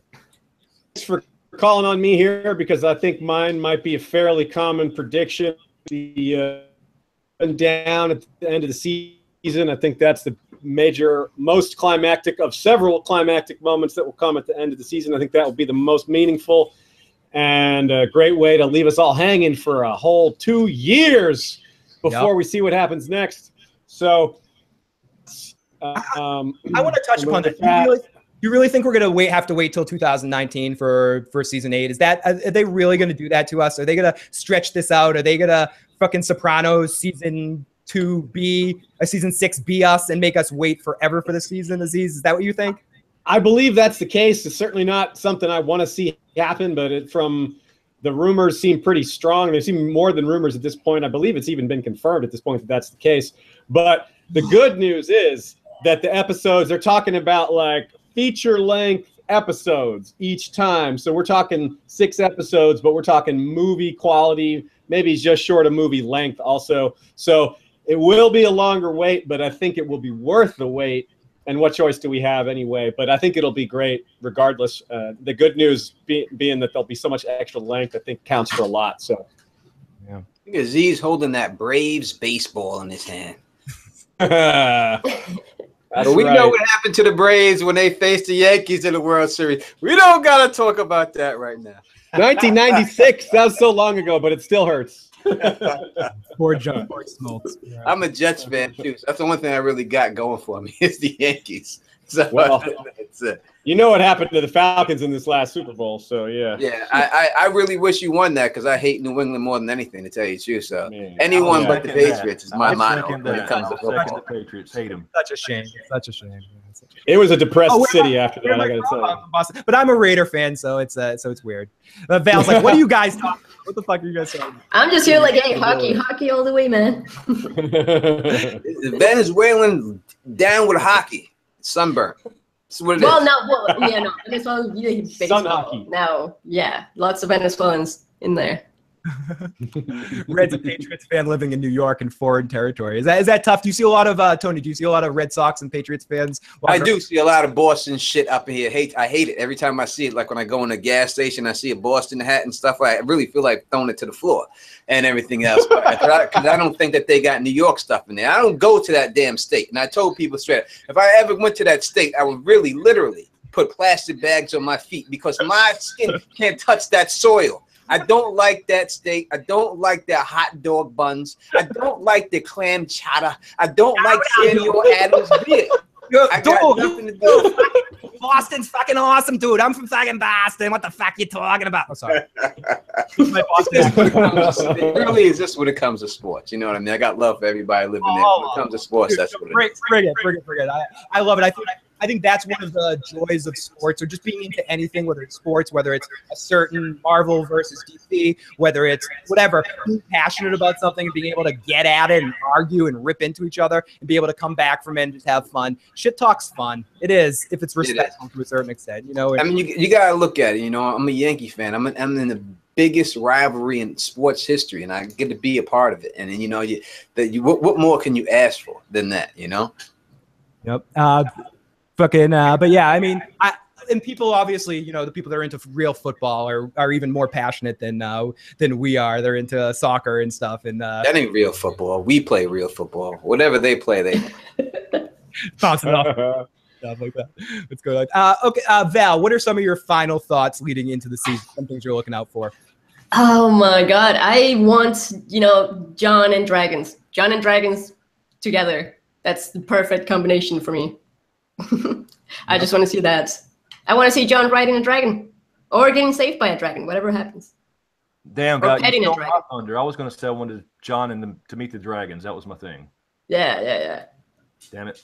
I mean, I think that's a definite. I think I don't want to get into it, and I'm not talking about leaks. I'm talking about spoilers of like the costume designers and stuff like that. But I think here's for anyone who doesn't want to be spoiled at all. Skip 30 seconds ahead. Blah, blah, blah, blah, or put pause for 30 seconds. The costume designers made some mention about what Jon was wearing when he meets the two queens. So we know Jon is going to meet Daenerys at some point in time in the season, and probably is going to meet Cersei at some point in time in the season too. So I do think we're going to see Jon meeting dragons one way or another. Yeah. He has to. I mean, it's been, you know, even though he has came out and said, Kit Harington saying that they did fake scenes for people, that they acted like they put people in places that they really weren't in and acted roles out and did it for like hours to just to confuse the paparazzi. I mean, to think that he's not going to meet Daenerys this season, I mean, what have you been watching? I would think that it's at that point that people would have to realize that's really going to happen. Yeah. There was one scene that, because I was thinking like all the scenes that got leaked, the pictures of people on set and all that, like a lot of those were confirmed by the trailers. So that's why I was thinking like, well, which scene would be fake? Because we've already confirmed all of them. Well, not all of them. I was thinking one of them would be the one where you see an explosion. And then like people were thinking that would be a dragon or something. But, and then there's like a hooded man saying like, Khaleesi, what are you doing? Like people thought he was Jorah because he was saying Khaleesi. And I don't know, that one seemed off to me. So Yeah. Maybe that one's fake. Although that one would have been expensive though if they're doing like fireworks and shit. Yeah, and I think the one picture when you see him holding the dragon head by Daenerys and they're playing around each other, that could be a fake situation maybe at that particular time. Not saying he's not going to meet him or anything like that, but this him holding that head and playing around with it, you know, that just seems like they're just playing around and shit. Yeah, I agree with that. Someone in the live chat was asking about Kit Harington lying in or saying in interviews that they filmed fake scenes and all that, and to hint kind of what you guys were talking about.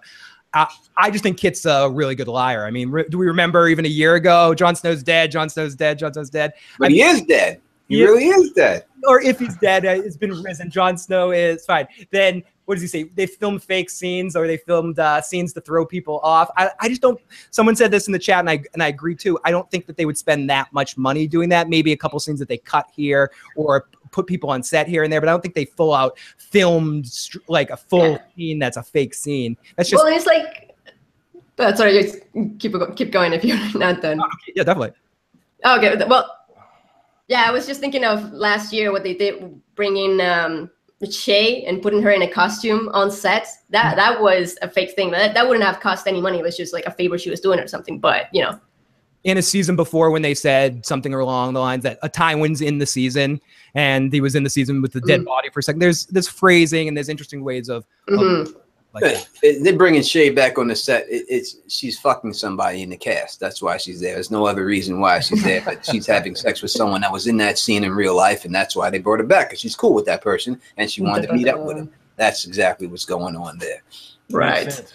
Hey guys, I got to bow out. Me and James have some stuff to do before the show, so just wanted to say that and not just disappear on you. So thanks for having us.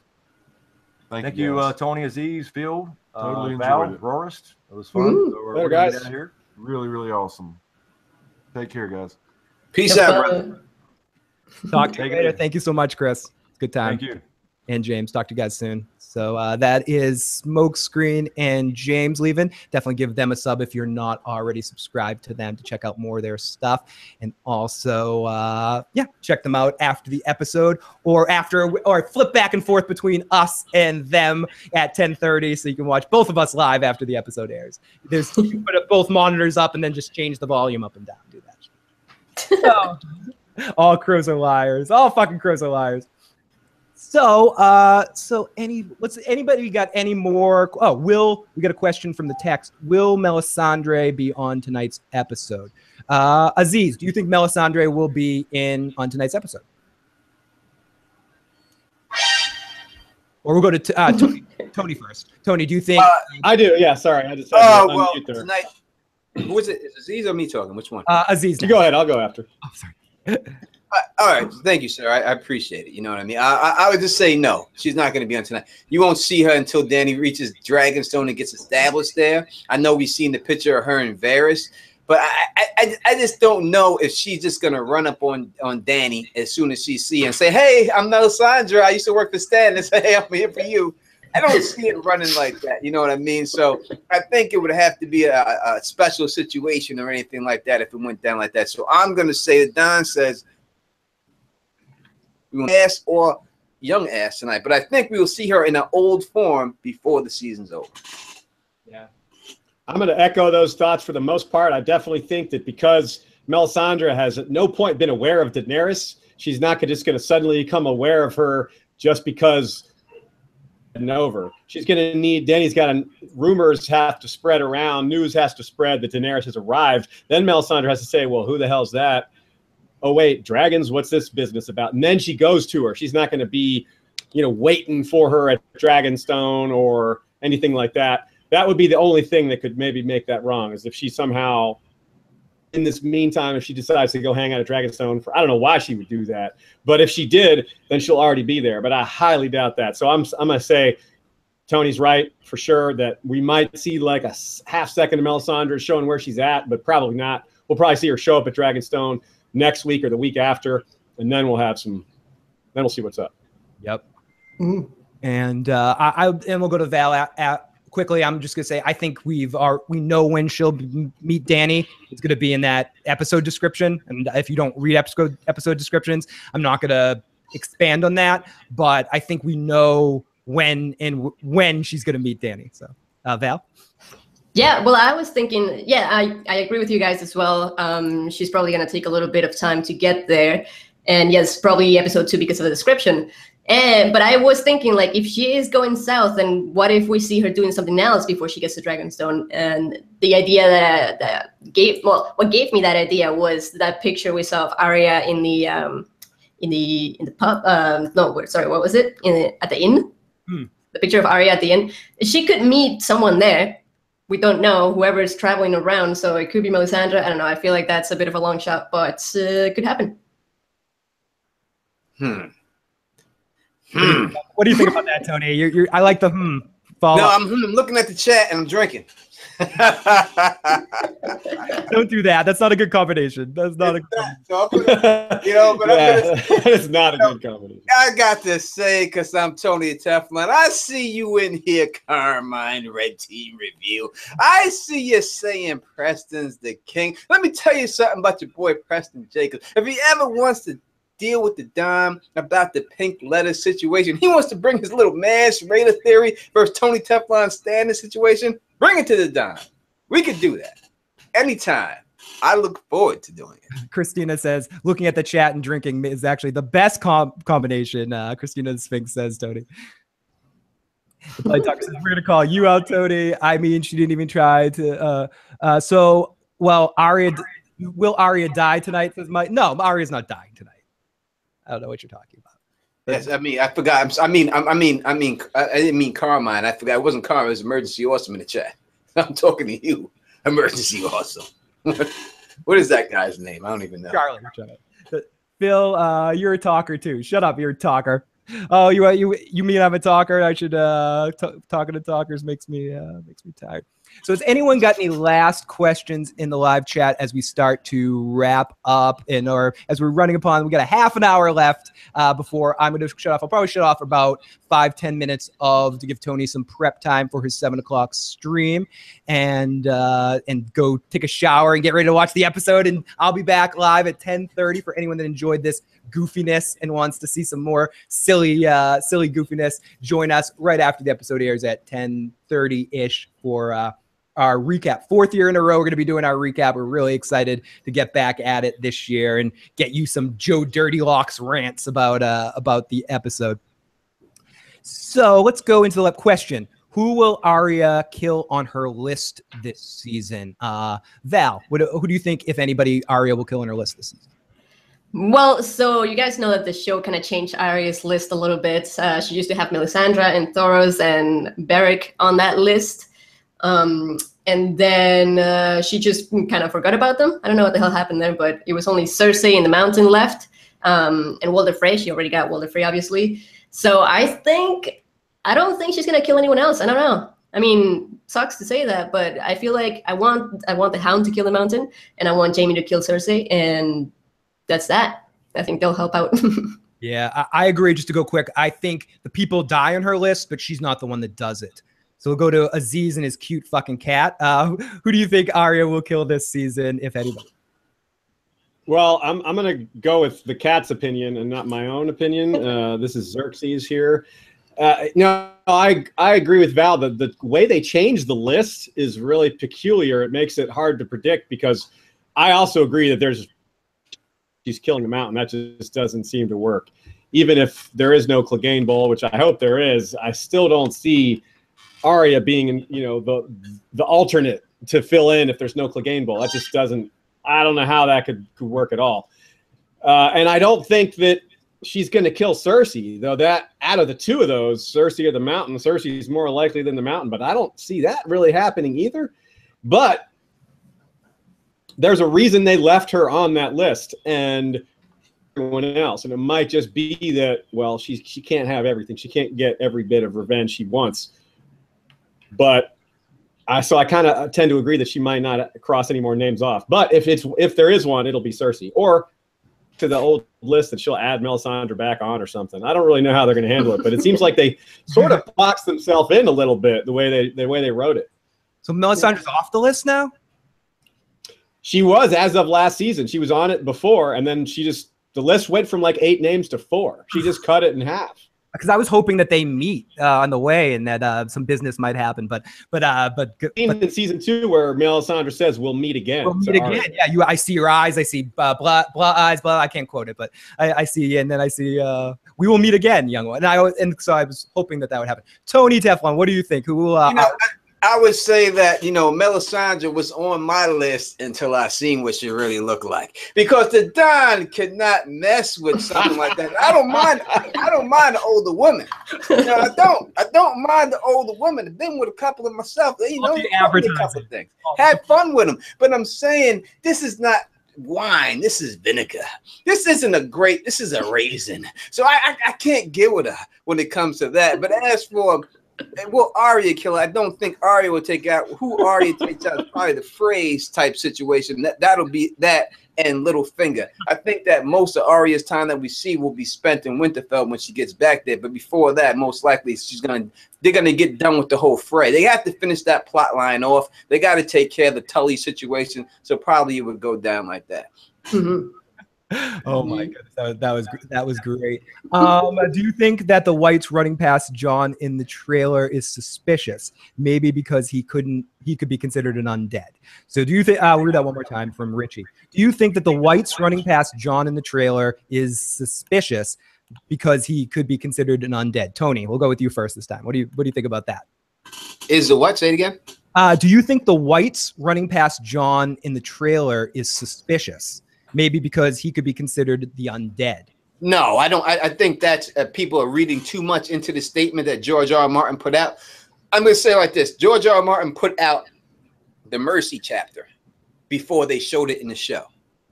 So I think that it's quite possibly they could show something dealing with it, but I don't think it's going to be to the point where the wights disregard Jon Snow and go after everybody else because she's already dead. I don't think they're going to go that far with it. It really doesn't help the character of Kit Harington and their hero story. So I don't see them going with that whatsoever. So I just think it is what it is. I think it's a mislead from the trailer more than anything. It's just something that we think is happening that's not really happening. Val? Yeah, so I don't remember any scene where the wights run past Jon. I know there's a scene where the wights are standing still in front of Jon and not coming at him. But I feel like, I know someone mentioned, I think it was Rawrist, I can't remember exactly. They mentioned that maybe that is the Night King just fucking with Jon kind of thing, like sending one at a time at him. Because, I mean, I would expect that he can control them that way. The wights. Just to show how much power he has. He's like, oh, I can't, it's not just all of them. I can do one at a time if I want. It's kind of show off his skills, so to speak. Aziz, do you have any thoughts on this?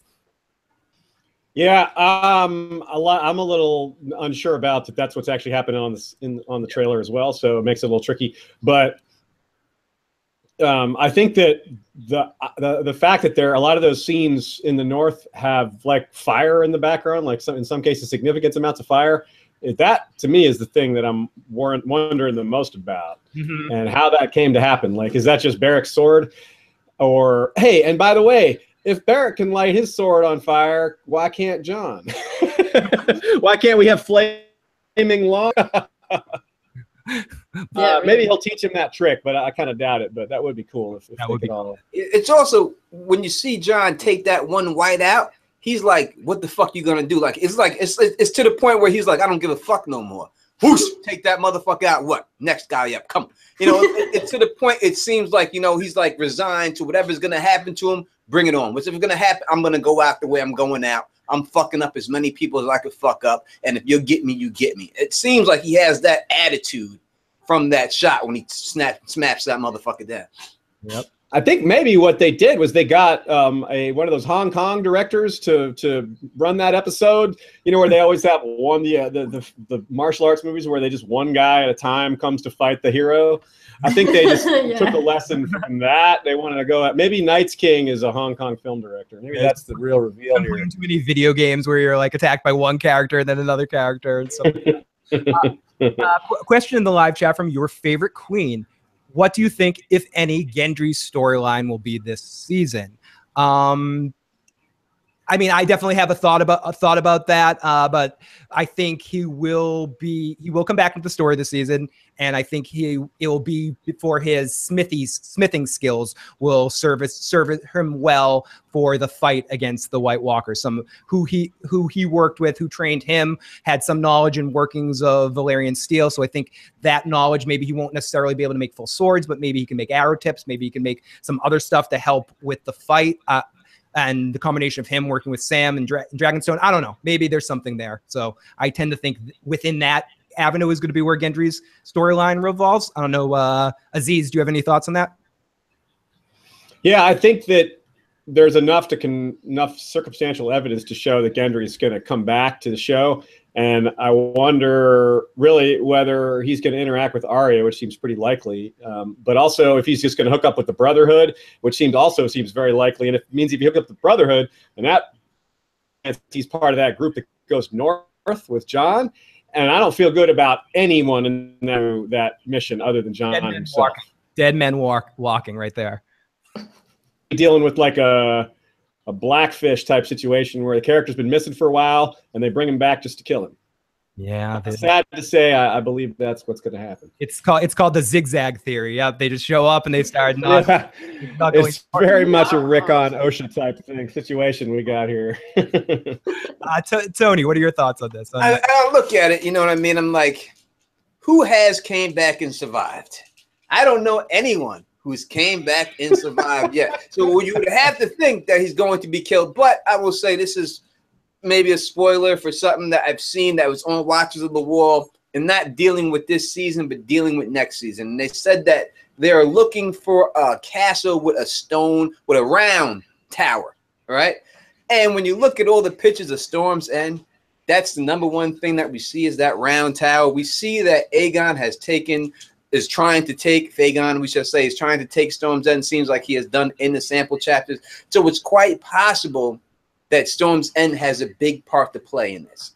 And the fact they're bringing Gendry back and there's no other Baratheons, it's quite possible he could be the part that plays in Storm's End. Now, as I said, we see Fagon in there, so obviously it's a different situation, but we don't have Fagon in the show. So maybe he survives somehow and they do something with him in Storm's End next season. Maybe that's where Dany has to retreat to. Maybe that's what it is, but I don't know. But the fact that they said they're looking for a castle with a round tower, I have to think that that's Storm's End, and quite possibly that could be the saving moment for Gendry this season.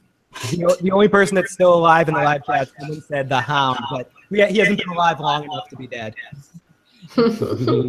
So someone said the Hound's the one that survived, but I think talk to me at the end of the season. I'll give you, the Hound probably did come back and survive, so I'll give you that. But Jesus Christ, is the Hound really survived, or is he a fucking fire wight too? I think everyone's a fire wight now that I start thinking about it, because everyone done just about died. You know what I mean? He should have died where he was at. Maybe he's a fire. Maybe he's being warged too. And to me, the fire wights are just people who are being warged by somebody, most likely Blood Raven.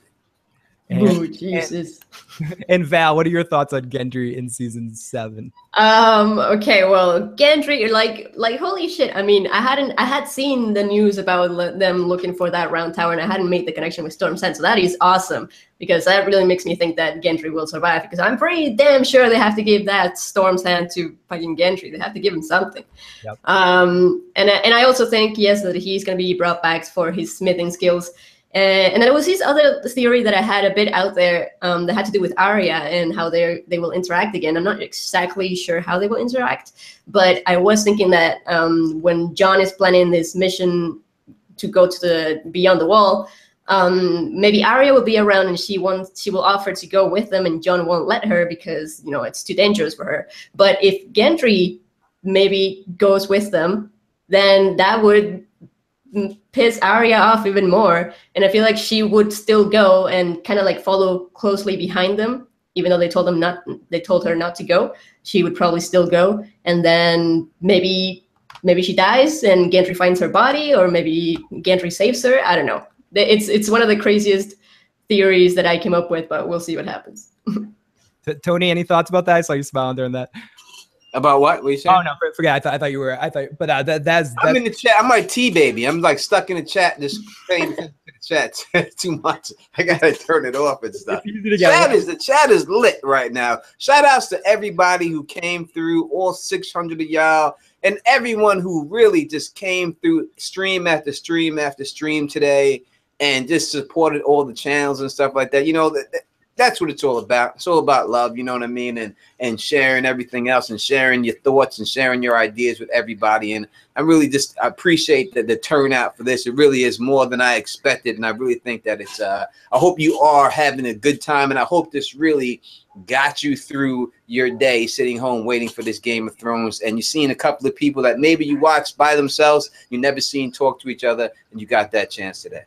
No, that was well said. Well said. Thank you again, Tony. We all said it all day, but thank you for putting this all together. This was a lot of fun and definitely did help bridge the gap for the day and just give us something fun to do today and something that like I would never have talked to these people or Raw or Smoke. So it's a really really good time today. So I really do appreciate it.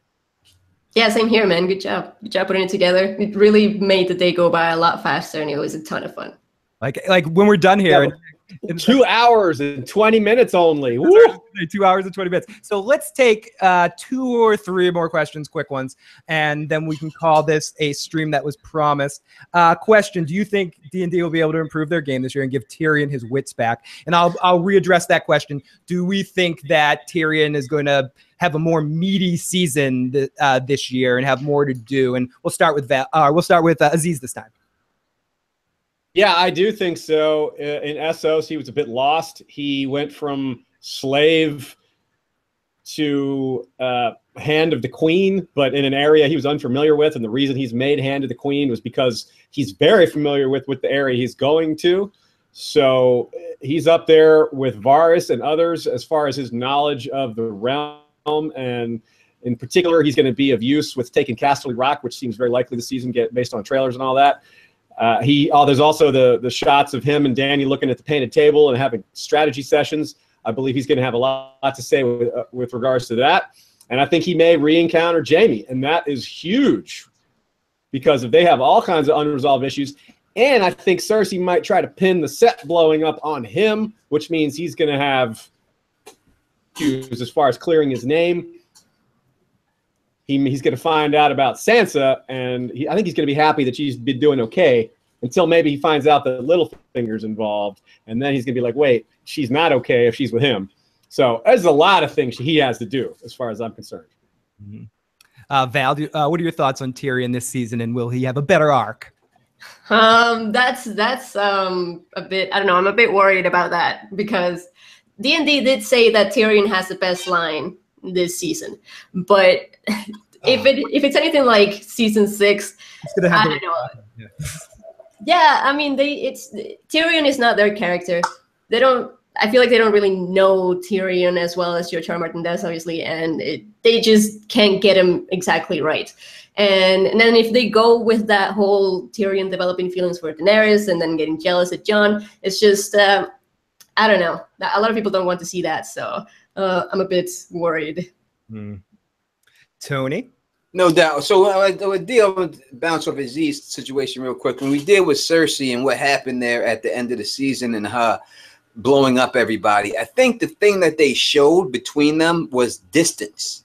They kept showing the distance, how far away Cersei was from that event. So I don't know if you can really blame Cersei for it.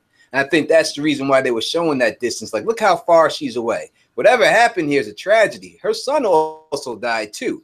So I don't know if they're going to blame her for that situation, or she could get blamed or placed blame on for going to get off of that scotch-free. When it comes to Tyrion and the Tyrion situation, I think that, he has his role to play. He's going to how to get into Casterly Rock. They're going to break into Casterly Rock. They're going to sack Casterly Rock, and he's going to be a negotiator. I don't think his storyline goes anywhere beyond that. I can't see it going anywhere beyond. I don't know where it does. I'm reading the books and everything else. I don't see where it goes beyond that from being a negotiator, unless somehow they say he falls in love with Dany and he just gets smitten with her and he wants her and she don't want him and he becomes a new friend zone character. Maybe he gets upset about that. Who knows? But that's all I really see with Tyrion, is more negotiating between her and Jon in situations like that. So let's take a couple more questions as we're running out of time here. Do you think that the Analysis of Thrones is going to get? Oh, sorry, I read a joke question. Do you think Analysis of Thrones, whose favorite character is Sansa, is going to get to see Sansa naked and seduce Littlefinger before she has to kill Littlefinger because she can't handle it? Oh, okay, different question. How will Littlefinger deal with Bran arriving back? I feel like a picture we saw of Bran at Winterfell this season, so Littlefinger will have knowledge of Bran. How will Bran deal with Littlefinger? I mean, how will Littlefinger deal with Bran? I don't know. I don't know how he deals with those kind of forces. That's one of those big questions I have just with a character like Littlefinger. And I know there are some speculations, some theories about, you know, his connection to some supernatural forces, which I don't buy, but what's going to happen when he, with his own eyes, sees these supernatural things in front of him? I'm curious to see how someone like him reacts. What is his default mechanism in that moment? Is it like Lex Luthor in Superman 2 when he goes up to Zod and is like, can I just have Australia and be on your side? I mean, where does he go with that? Or does he just run in another direction? Does he go to the side he thinks is going to win? Go to Jon, please use me. I'm very curious, and I'm curious what some of you guys think about that as well. Tony.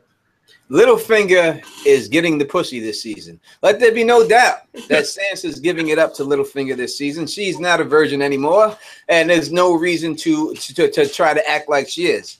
The fact that she had the whole conversation with Cersei at the Battle of Blackwater today, this leans more credence to it that she's going to fuck Littlefinger, and from this is what Littlefinger's going to be his downfall, because she's going to get pussy whipped from this child, which it shouldn't even happen in real life. He should whip that pussy. You don't get pussy whipped. You whip that pussy, all right?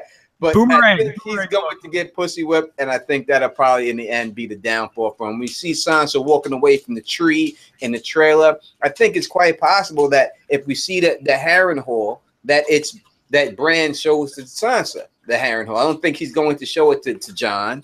I think he has to show it to someone. It's quite possible at that time Sansa could be hating on Jon, trying to take over from Jon, and Bran could bring her out to the Weirwood tree and show her the deal, who Jon really is, and it could go down like that. Aziz, what do you think about what will Littlefinger do with Bran? What's he going to do with that?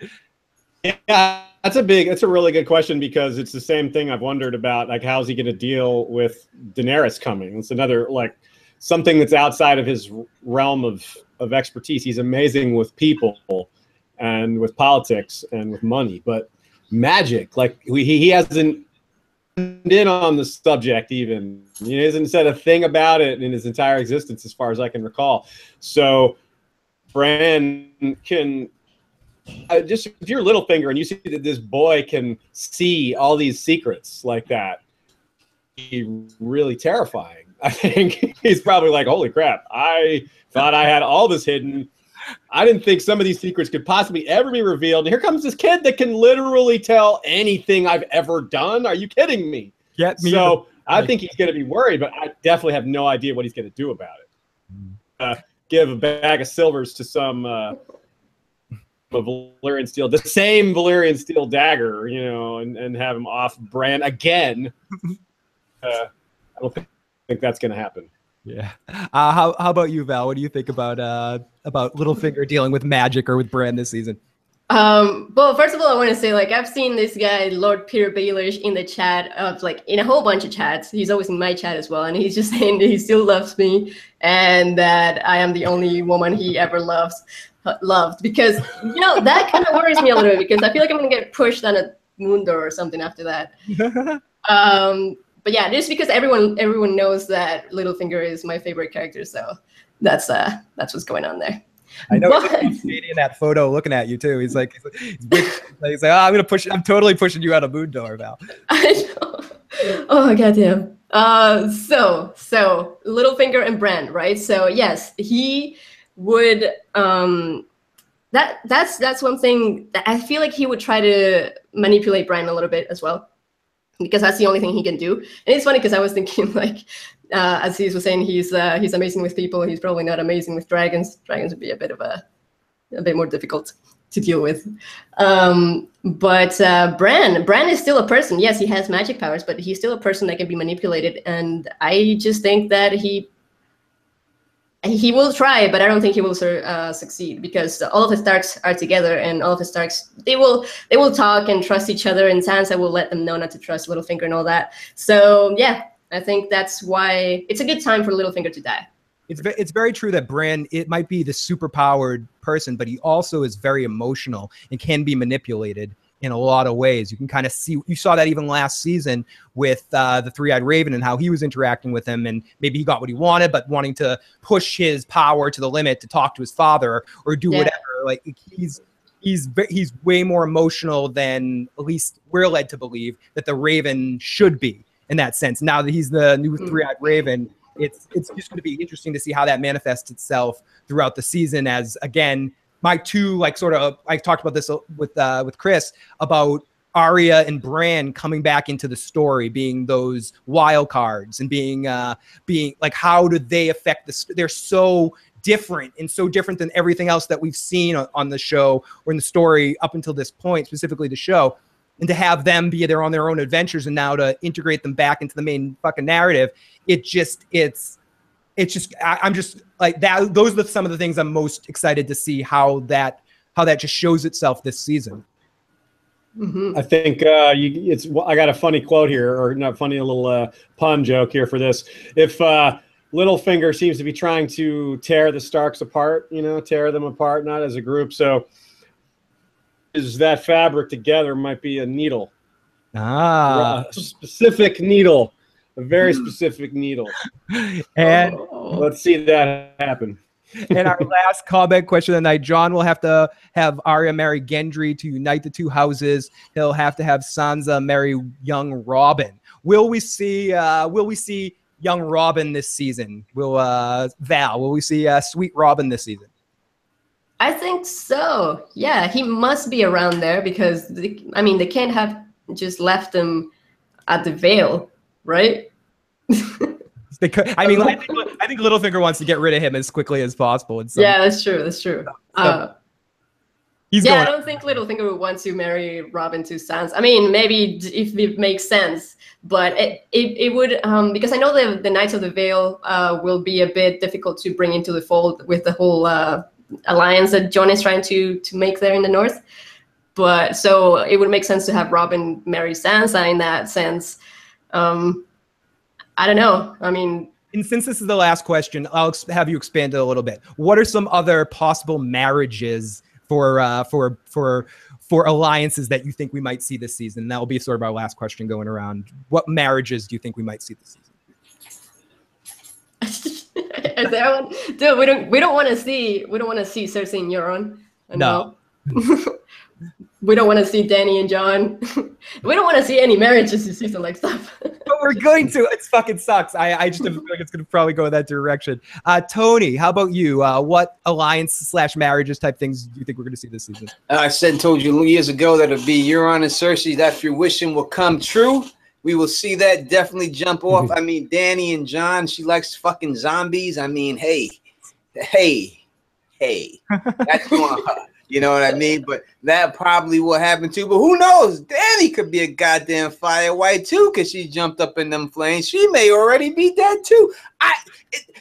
George R. R. Martin fucked me up with that statement. It really did fuck me up with the whole thing. It put everything out of whack. He should have never said it at this particular. I'm glad he did. I'm really glad he did, but he fucked me up. I gotta go back and look at videos I did. As for that, I mean, we may see some type of Karstark, some northern wedding.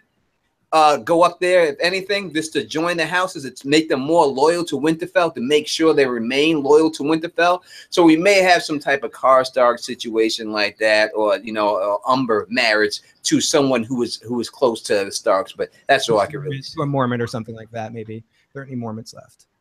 Possibly. Aziz, what are your final thoughts here about alliances and marriages and such? Yeah, I definitely agree that there's probably got to be some, because there's always marriages. I'm not sure that any of the major characters will get married, with the possible exception of Sansa. And the reason for that, I have no idea who she would marry, but the reason being that if the Starks are going to continue, and we've talked at length about the possibility that Jon can't procreate, if that's the case, then someone's got to continue the Stark line, and that would have to be Sansa. So she would need to get married to make that happen. Again, I have no idea who that would be. They might just have her marry some other Northern Lord, or maybe she marries into the Vale, because they want to keep this Northern Vale thing going. But they just haven't introduced like a lot of characters from the Vale that are marriageable for anyone, male or female. So it's tricky. Someone said Val is blushing. No, she's sunburned. She's sunburned. Yes. I am very sunburned. She's a fire white.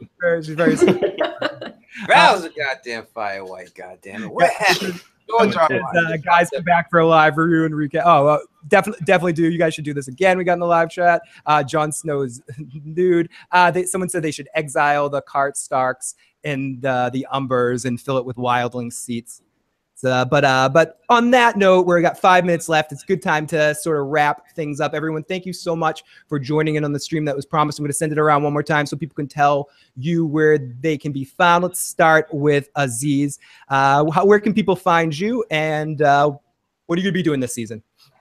Well, we are doing 2 reviews a week. We have a show-only review where it's me and my unsullied co-host Sean. He has not read the books, so we have different perspectives on things, and that's every Sunday or every Monday at 7-ish, and most of those will be live streams. On Tuesday, we have a book to show review with the great people over at Radio Westeros, so we talk to them and have chats about relates to the books, which of course is getting to be more of a challenge, but there's still a lot to talk about, especially with characters like Euron and Jon Snow and Daenerys and Tyrion. But as far as where to find us, we are the History of Westeros podcast. We are on YouTube at Westeros History. We are on iTunes, which is where we do most of our stuff, although everything we put out is on both. And that's also History of Westeros on iTunes. We're also on SoundCloud, Google Play, all those great places. And thanks again for having us here. Thanks to Tony for the idea on this stream. And hey, guys, we're only 2 hours away now. It's getting close. Shit. Val, where can people find you, and what will you be doing this season? My channel is Because Geek. You can find me over there. And I am actually going to the UK this Wednesday, and I'm going to stay there for almost a month. And HBO fucked me with the premiere date. So I'm not going to be able to edit any videos while I'm there, obviously. So I'm just going to be doing live streams, and I'm going to be doing them probably on Monday, because in the UK, the episodes air at like 2 a.m., I believe. And so I'm not going to stay up until 5 a.m. to do a live stream right after. So yes, I'm doing them on Mondays, and I'm going to try to not conflict with Aziz, who's doing them on Monday as well, I believe. Or maybe a Tuesday. I don't know. I will let you guys know. I will probably be doing... so Monday or Tuesday after that. And then I'll be back August 15th, and then they'll have 2 more episodes after that. And I don't know. Yeah, that's it. Oh, also, the Side Effect podcast, if you guys want to go there, that's the one that I'm doing with a few other YouTubers. And we are probably going to be reviewing the episodes on there as well. Awesome. Definitely check out the Side Effect podcast. A lot of really awesome people that work on that. And last but not least, where he's got the little mushrooms inside of his coat. He's got the mushroom pants. He's got the mushroom hat. Sorry, you quoted Boomerang earlier. I got it stuck in my head now. Who will be doing a live stream right now. So make sure you head over to Tony's channels for him and Mo and some other friends to be doing the pregame show. Tony Teflon, thank you so much, buddy. That's called coordination. You got to coordinate, right? You know what I'm talking about, Phil. You know how it is with me, man. Listen. Thank you for everyone. When I talk a History of Westeros, when I talk about Rawrist, I talk about Val, when I talk about SmokeScreen, when I talk about Phil, for everybody agreeing to do this, thank you for all you people who went from stream to stream to stream. I really do appreciate that you did that. You know what I mean?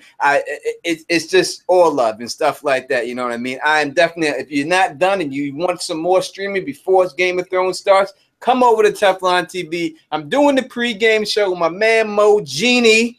We're going to rock that. And I would like to say, you know, to the people out there in the chat who's been trying to hate on Tony Teflon, listen, this is my dick.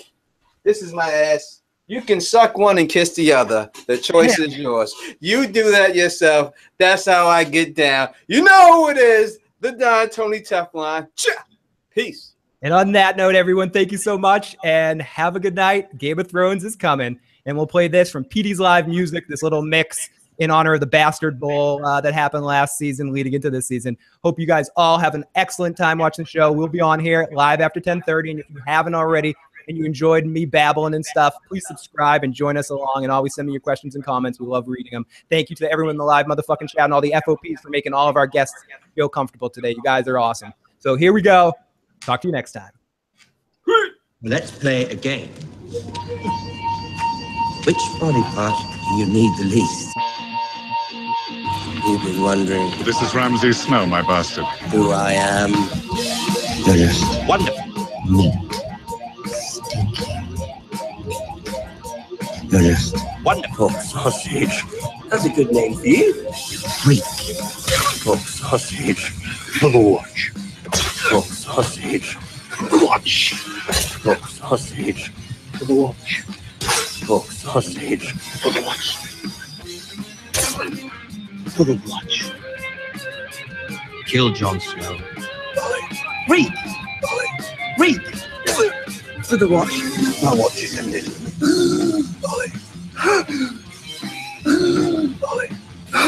Or Mission White. I am Lord Bolton. I prefer being an only child. My mother taught me not to throw stones at liberals. But my father taught me aim for their head.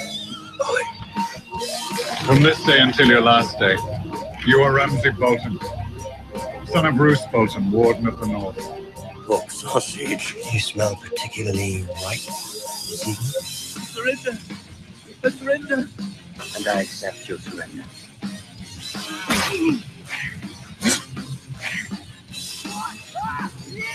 Me. Let's head back. My wife must be lonely. You have good sized cock. Freak! You think I'm some sort of a savage? If you think this has a happy ending, you haven't been paying attention. If you have any last words, my lord, now's the time. I will. Goodbye, everybody.